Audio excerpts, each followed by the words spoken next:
अब आता है दूसरा पॉइंट। दूसरा पॉइंट होता है सूर्य। चंद्र की स्थिति तो आपने जान ली। दूसरा पॉइंट आता है सूर्य।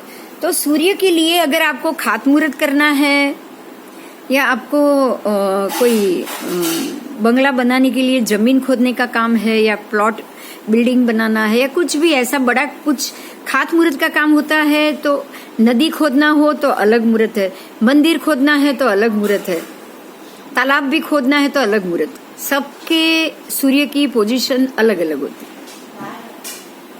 लेकिन अगर इंडिविजुअल आप अपने लिए कुछ करना चाहो या अपना काम बनाना चाहो, तब भी सूर्य के लिए ये चौथा, आठवां, 12वां नहीं देखा जाता। लेकिन सूर्य गोचर में कैसा होना चाहिए या जन्म कुंडली में वो 12वें स्थान में या 8वें स्थान में नहीं होना चाहिए। राशि से चौथा, आठवां, 12वां तो सूर्य के मामले में तो आपको कुछ भी नहीं सोचना।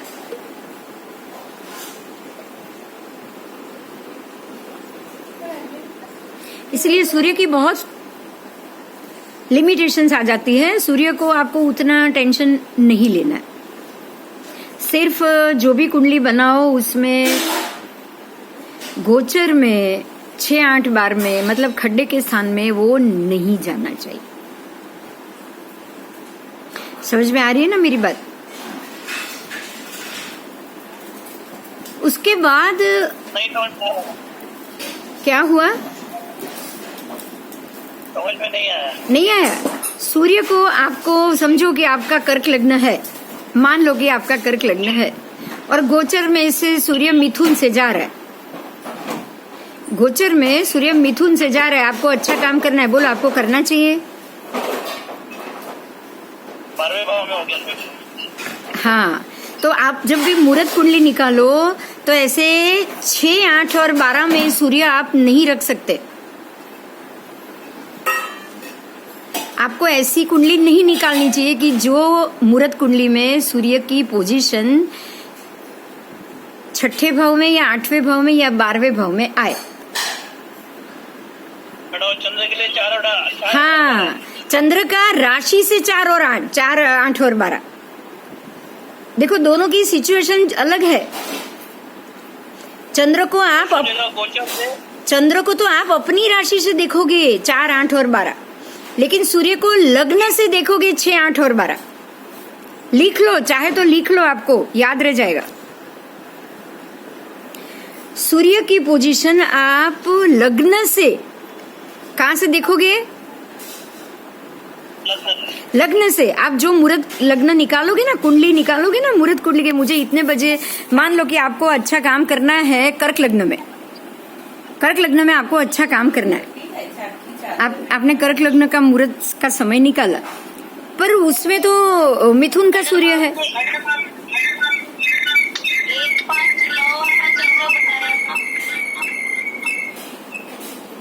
ये चंद्र तो खत्म हो गया, अभी सूर्य की बात कर रही हूं मैं।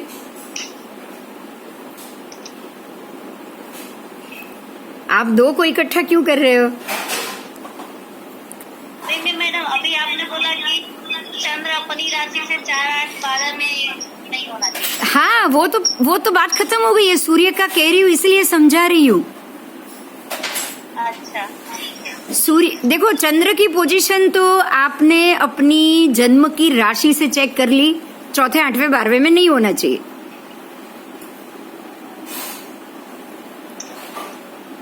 लेकिन सूर्य के लिए आपको लग्न से 6, 8, 12 में नहीं होना चाहिए।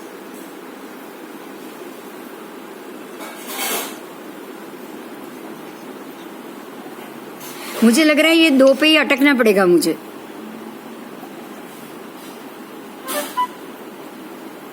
क्लियर हुआ? बोलो।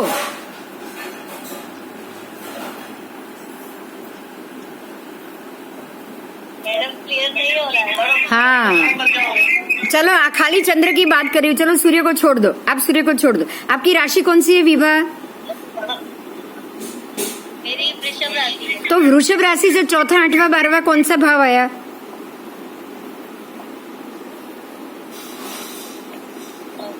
कन्या हो गया।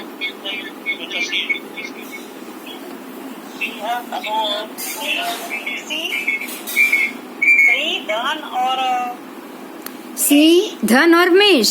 बस, तो आपको ये 3 राशि का चंद्र कभी भी नहीं चलेगा। 4, 8 और 12 होगा।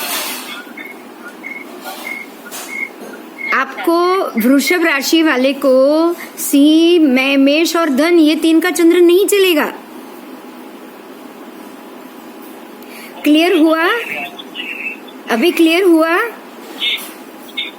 नीरज जी की कौन सी राशि है? क्लियर हो गया मैडम, और क्लियर हो गई। हाँ, अब और किसी को क्लियर हुआ या नहीं? मैडम चंद्र क्लियर हो गया। नहीं, दूसरे किसी को, दूसरे किसी को भी हो गया? सबको हो गया? क्लियर हो गया मैडम, क्लियर। अच्छा, तो अब हम लग्न की बात करें। अब सूर्य की बात करूं फिर से। सूर्य की बात कर रही हूँ, बोलो लग्न कौन सा लग्न है? लग्न कुंडली कौन सी है? विभा जी कौन सा लग्न है? सिंह लग्न ही है। तो सिंह लग्न से 6-8 बार कौन सी राशि आई?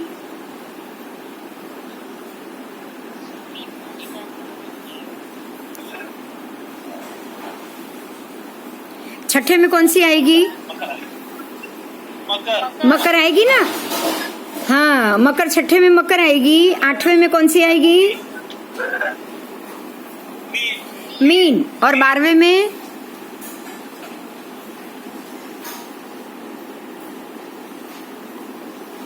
सिंह से 12वें भाव में कौन सी राशि आएगी?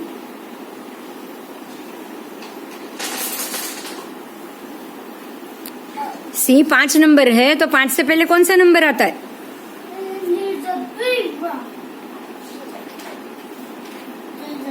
क्यों इतना सोच रहे हो?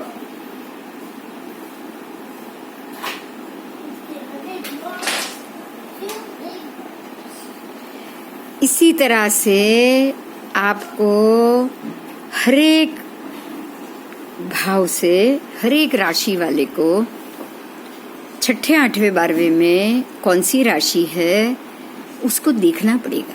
हरेक लग्न को सूर्य की उपस्थिति में लग्न देखा जाता है, चंद्र की उपस्थिति में आपको अपनी राशि देखी जाएगी।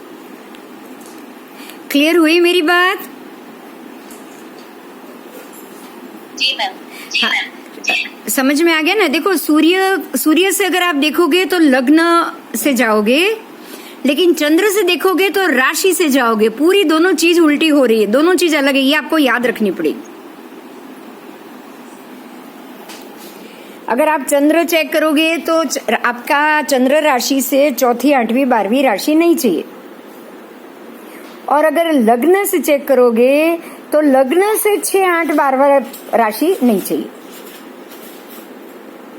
क्लियर हुआ?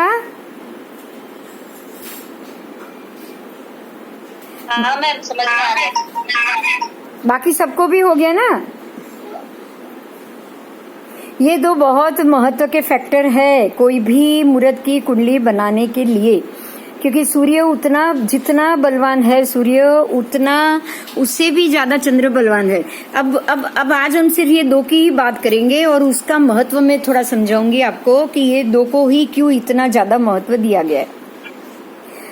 देखो, सूर्य आत्मा है, सूर्य आप खुद हो, आपका शरीर हो। आपका शरीर अगर सही नहीं रहेगा फ्यूचर में तो कोई भी अच्छा कार्य किया हुआ या उसका फल आप पूरी तरह से शरीर की शुद्धि के साथ, शरीर की प्रसन्नता के साथ नहीं भोग सकते।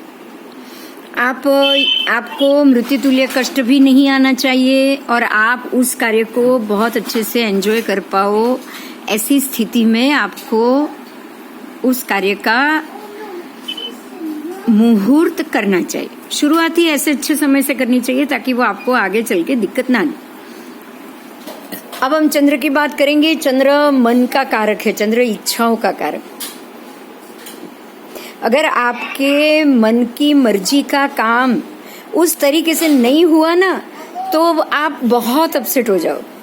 अगर हमें लगता है कि हमें जो चीज जैसी चीज चाहिए वैसी नहीं मिली है तो उस चीज के साथ एडजस्ट ज्यादा लंबे समय तक हम नहीं कर पाते। खुशी से पूरी जिंदगी निकाल सकते हैं, लेकिन एडजस्टमेंट के साथ कुछ ही समय में वो बात भी खत्म हो जाएगी, वो सुख भी खत्म हो जाएगा। इसीलिए अगर आपने अपने चंद्र का बलवान योग नहीं देखा ना, तो वो आपके खुद के लिए बिल्कुल भी अच्छा नहीं होगा। आपको ये देखना चाहिए कि जिन जिन की लग्न जीवन की शुरुआत या लग्न जीवन सक्सेस नहीं गया है, उनके कहीं ना कहीं लड़के के चंद्र सूर्य गुरु और लड़की के चंद्र गुरु में एडजस्ट किया है, उन्होंने पूजा कराई है, ये कराया है, ये कराया, ये सब की वजह से प्रॉब्लम आता ही आता है। क्योंकि तब इंसान को कुछ भी समझ में नहीं आता, उसको ये नहीं लगता है, उसको ये लगता है कि ये करा लो, क्या फर्क पड़ता है, कोई बड़ी बात होती नहीं उससे। आप यही सोचते हो, क्योंकि लग्न की तारीख वारीख को जो तय कर दी है या जो फिक्स कर दी है, उसको तो आप चेंज नहीं कर सकते हो। कर सकते हो क्या? नहीं कर सकते। तो हर एक चीज देखकर या मुहूर्त देखकर या दोनों की सुख की व्याख्या को समझ के ही अच्छा से अच्छा मुहूर्त हमें देना पड़ता है। अगर आप इस चीज को समझोगे अच्छे से, तो ही आप अच्छा समय और अच्छी सारी तैयारियां कर पाओगे। अगर इस चीज को नहीं समझ पाए ना, तो अच्छा मुहूर्त निकालना बहुत मुश्किल हो जाता है। अब ये दो के साथ एक तीसरी चीज बहुत महत्व की है, और वो है आपकी लग्न कुंडली। लग्न कुंडली में क्या क्या देखना है वो हम लास्ट में देखेंगे, क्योंकि उससे पहले जो सारे फैक्टर है ना दूसरे, वो सब पहले सीखने पड़ते। मुहूर्त कुंडली में कुंडली निकालना सबसे लास्ट आता है। उससे पहले तिथि, फिर योग, फिर करण, फिर वार, ये सारी चीज मुहूर्त कुंडली में पहले देखनी पड़ती है। किस चीज के कारण आप ये जो मुहूर्त निकाल रहे हो, तो उसका कारक ग्रह, उसकी अनुपस्थिति, ये सारी चीजें हम सबसे पहले देखेंगे। उसके बाद लास्ट में जब नवमांश कुंडली और ये कुंडली निकालेंगे, तब लग्न और नवांश लग्न, ये दोनों का जो हम लग्न का जो हमें ढूंढना है कि भाई लग्न की पोजीशन कैसी होनी चाहिए, ये कैसी होनी चाहिए, वो हम सबसे लास्ट देखेंगे। ठीक है, तो आज ये दो चीज समझ में आ गई। जी मैम। ठीक है, कैसे चंद्र कैसे देखोगे याद करके बताओ मुझे। आपको जन्म का चंद्र अगर देखना है तो कैसे देखोगे? चंद्र राशि से और नाम राशि से। चंद्र राशि से और नाम राशि से। तो कौन से भाव से गोचर नहीं देखोगे? चंद्र का 4-8-12। मेरी खुद की नाम राशि से चौथी राशि, 8वीं राशि और 12वीं राशि मुझे अवॉइड करनी, बराबर। और सूर्य से क्या, सूर्य से कैसे करोगे? 6-8-12 लग्न से। लग्न से, बराबर, परफेक्ट परफेक्ट। आपका जो लग्न है उसमें से 6ठे, 8वें और 12वें से सूर्य का गोचर नहीं होना चाहिए। मान लो कि आज सूर्य मिथुन राशि में है, तो मिथुन राशि मेरे 6ठे, 8वें, 12वें में आए, उस समय में मुझे ये काम नहीं करना। ठीक है, ठीक है। ये मुहूर्त कोई भी काम, कोई भी छोटा से छोटा या बड़े से बड़ा अच्छा काम हो, सूर्य चंद्र को आप इसी हिसाब से देखोगे। देखो, ज्योतिष में एक बहुत कॉमन बात है कि कोई भी जो एप्लीकेशन करना होता है ना, उसमें ज्यादा ट्रिकी नहीं होता है। जो एप्लीकेशन सबके लिए, वही एप्लीकेशन आप सभी में एक ही जैसा यूज कर सकते हो। चंद्र कैसे शुभ देखना चाहिए या सूर्य कैसे शुभ देखना चाहिए, उसमें कोई दो राय नहीं आएगी। उसमें तो एक ही तरीका है। हर एक सिस्टम अलग हो सकती है। जैसे कि मुझे ये सीमंत देखना है या बच्चे का जन्म का देखना है, तो तब तो मुझे सबके सब ग्रह अच्छे लेने पड़ेंगे, जितने हो सके उतने। अगर किसी बच्चे का जन्म का समय डॉक्टर ने दिया है कि भाई सीजरियन ही करना है, तो आप खुद ही समय निकाल के बोलो कि कितने बजे करना है, आपको चॉइस मिल रही है। फिर आप अच्छे से अच्छा लग्न में बढ़िया ग्रह, उसके सारे ग्रहों की पोजीशन भी बढ़िया हो। आप ऐसी कोशिश करोगे या नहीं करोगे? करोगे ना? हाँ मैम। हाँ हाँ। तो हर एक चीज में अलग अलग फैक्टर आता है, लेकिन सिस्टम एक ही आएगी। सिस्टम एक ही कैसे आएगी कि भाई जो अब उस वक्त आप क्या सोचोगे पता है, माँ की कुंडली से चौथे 8वें 12वें में चंद्र नहीं लेना है। बच्चे का तो जन्म अभी हुआ नहीं है, बच्चे का जन्म अब होगा, आप टाइम दोगे तब होगा। लेकिन आप टाइम कौन सा दोगे, तो माँ की कुंडली से चौथे 8वें और 12वें में गोचर का चंद्र आप टाइम नहीं दोगे। क्लियर हुई मेरी बात? क्योंकि माँ को अगर मृत्यु तुल्य कष्ट मिल गया ना, तो बच्चों का तो जीना मुश्किल ही हो जाएगा। तो उसकी राशि तो माँ से चौथी 8वीं 12वीं तो कभी आ ही नहीं सकेगी ना। बहुत अच्छी बात है। तो इस प्रकार से हमें हर एक समय को देखना है। ठीक है, क्लियर हुआ या कोई क्वेश्चन है?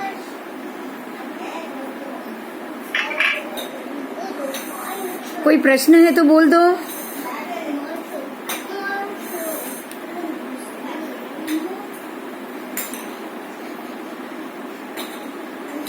नहीं है ना कोई प्रश्न? नहीं है, क्लियर है। बस चलो, क्लियर है, बहुत अच्छी बात। आज आपने बहुत बड़ी बात सीख ली और क्लियर भी हो गई, तो वो तो बहुत ही अच्छी बात। अब इसके बाद है ना दूसरा टॉपिक आएगा नक्षत्र का। नक्षत्र हम कैसे लेंगे? तो नक्षत्र का जो नक्षत्र के देव हैं, नक्षत्र की योनि है राक्षस योनि। राक्षस योनि अभी उतना पीड़ा नहीं देती है जितनी ज्यादा पीड़ा नक्षत्र के देव देवी देते। उसमें स्पेशली मघा नक्षत्र, भरणी नक्षत्र। भरणी के देव है यम। मघा भी क्रूर नक्षत्र है, उसके भी देव यम है। तो ऐसे क्रूर नक्षत्र, भरणी मघा जैसे क्रूर नक्षत्र आपको ऐसे किसी भी अच्छे कार्य के लिए अवॉइड करने हैं। उसके लिए आप जो अपनी बृहद जातक की बुक है उसमें जैसे ग्रहों की लिस्ट है ना पूरी, ऐसे ही नक्षत्रों की भी पूरी लिस्ट है कि भाई कौन से नक्षत्र के देव कौन है, कौन से नक्षत्र के क्या क्या शब्द है, नक्षत्र कौन सा नक्षत्र लघु है, कौन सा मृदु है, कौन सा क्रूर है, ये पूरी डिटेल उसमें दी हुई। तो आपको ऐसे देखना है कि अगर आप मृदु कार्य करने जा रहे हो, मृदु मतलब एकदम सॉफ्ट, एकदम अच्छा सा, जैसे शादी ब्याह, आप एकदम बढ़िया काम करने जा रहे हो, तो वो आपको क्रूर नक्षत्र में नहीं करना चाहिए।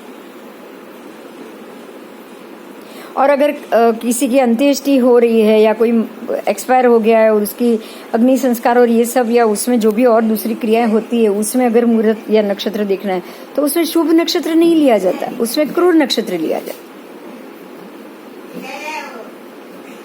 इस प्रकार से कार्य के ऊपर निर्भर करेगा कि आपको कैसा नक्षत्र लेना चाहिए। अगर घर का वास्तु है या कोई बंगला या कोई ऑफिस का, या आप कुछ नया कार्य अगर आप शुरू कर रहे हो, तो वो आपको लघु नक्षत्र में नहीं करना चाहिए। उसके लिए आपको ध्रुव नक्षत्र लेना पड़ेगा या बड़ा नक्षत्र लेना पड़ेगा।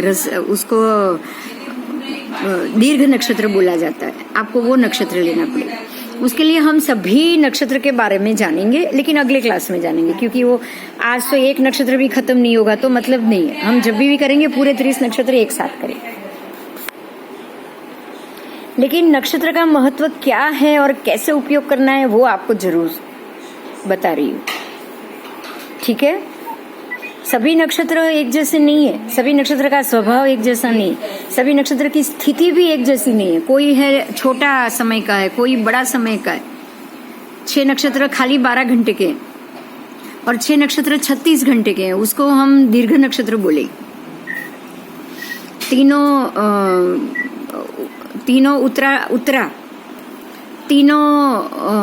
उत्तराषाढ़ा, पूर्वाषाढ़ा और उत्तराषाढ़ा, उत्तरा फाल्गुनी और उत्तर भाद्रपद, तीनों उत्तरा है, वो दीर्घ नक्षत्र है। फिर विशाखा नक्षत्र दीर्घ है, पुनर्वसु दीर्घ है और रोहिणी दीर्घ। ये 6 के 6 नक्षत्र दीर्घ नक्षत्र। तो दीर्घ नक्षत्र में अगर आपको लंबे समय की अवधि वाले अगर आपने कार्य किया ना, जैसे कि आप कोई हायर एजुकेशन लेवल के लिए अगर आप एडमिशन लेके आप पहली दिन कॉलेज अटेंड करने जा रहे हो, आप ज्योतिष सीखने आ रहे हो, तो अगर आपने ऐसे उत्तरा जैसे या लघु दीर्घ नक्षत्र में अगर ये काम शुरू किया ना, तो आप बहुत अच्छे से और पूरा कोर्स और लंबे समय तक ज्योतिष के सब्जेक्ट से बाहर नहीं जाओगे।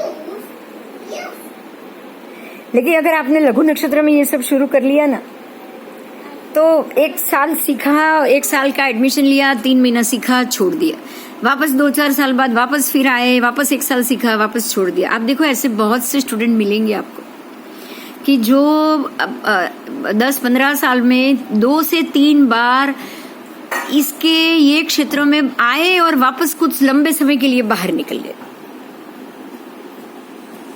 वो अपना जो पढ़ाई का जो ये जो 3-4 साल का जो एरिया है उसको 8 साल में भी खत्म नहीं कर पाए। ये इस वजह से होता है क्योंकि है तो आपका एकजुट एक साथ एक ही 3-4 साल अगर आप लगे रहे ना इस काम में, तो आप पूरा ज्योतिष का पूरा जो पाठ है वो सारा आप कर सकते हो। एक साथ आप 4 साल में तो पूरा ज्योतिष का कोर्स खत्म कर सकते हो। लेकिन आपने ऐसे नक्षत्र में पदार्पण किया होगा तो, अच्छे नक्षत्र और अच्छे समय में आपने शुरू किया होगा तो, इसीलिए ऐसे दीर्घ काल वाली या लंबी चलने वाली यात्राओं को अच्छे और लंबे समय वाले शुभ नक्षत्रों में ही शुरू किया जाता है।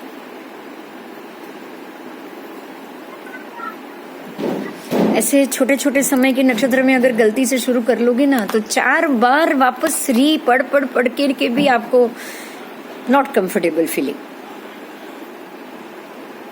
आप उस चीज में टिक ही नहीं पाओगे, आप अपना पैर ही नहीं टिका पाओगे।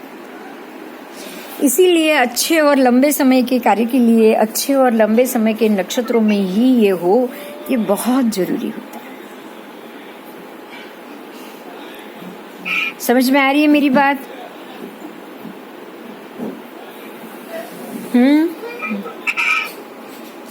आवाज नहीं आ रही। क्यों? मेरा माइक तो चालू है, अभी भी नहीं आ रही है? हेलो, आवाज आनी चाहिए। हेलो हेलो, बोलो। ठीक है, तो आज का टॉपिक यहाँ पर खत्म करेंगे। हरिओम। नेक्स्ट क्लास में मुहूर्त वास्तु में फिर मिलेंगे।